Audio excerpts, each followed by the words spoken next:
আসলে মামা, আওয়ামী লীগ সরকার থাকতে যেরকম জনগণের প্রতি অত্যাচার দেখেছি, এখন এই সরকার আসাকালে আপনার যে মধ্যে মানে আইন শৃঙ্খলা বাহিনীরা রোডঘাটে কম, এই কারণে মনে করেন যে অনেক পাবলিকের প্রতি অত্যাচার হচ্ছে, ছিনতাইকারীগুলা বেশি হয়ে গেছে, এগুলা বিভিন্ন মানে এই জিনিসগুলা মেনটেন করে চললে আসলে দেশটা ভালো হবে, মানুষেরও মনে করেন যে আপনার নিরাপত্তায় চলতে পারবে। সরকার পতন হওয়ার পরে কিন্তু এই জিনিসগুলা বেশি হচ্ছে, আচ্ছা, এই জিনিসগুলা বেশি হচ্ছে। এছাড়া যাই হোক আল্লাহর মধ্যে তো ভালোই চলছে, খারাপ চলছে না। ওই আগে যে পুলিশের হয়রানিটা ছিল, এই হয়রানিটা এখন আর দেখা যায় না।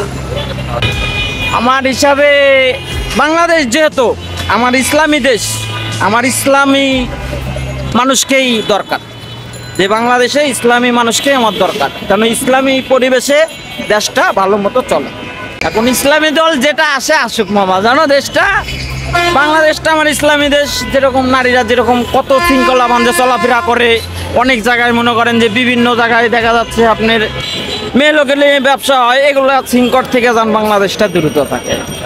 আমার মনে হয় এটা হলে ভালো হবে। আগে শুনেছি যে এই দলটা থাকতে এরকম অনেক মহিলারা এরকম বোরকা টুরকা পরে ঘুরেছে, এই জিনিসগুলো ছিল না, এখন বেশি হয়ে গেছে এই জিনিসগুলো বাংলাদেশে। তো এগুলোর থেকেও যদি আমার ইসলামী দেশটা যদি মুক্ত থাকে, তো বাংলাদেশটা মনে হয় ভালো হবে। কি না? অবশ্যই আলহামদুলিল্লাহ খুশি, কারণ আগের যে সরকার ছিল, সরকারেতে মানে মানুষ কথা বলতে পারতো না, এখন আমার সাথে কিন্তু কথা বলতে পারতেছি।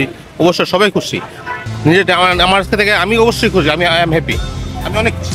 আচ্ছা, আগে আসলে দেশের যে পরিস্থিতি সিচুয়েশনে দাঁড়াইছে, আমাদের প্রতিটা মানুষের বাংলাদেশ আমাদের দুর্নীতি করতে করতে আমরা আমরা নিজে থেকে দুর্নীতি করতে করতে সবাই দুর্নীতিতে মিশে গেছে। আগে দুর্নীতি থেকে সব মুক্ত হোক, দেশ একটা সোজা হোক, সোজা হওয়ার পরে বাকি নির্বাচন চিন্তা করবেন পরে, এটাই আমার কথা।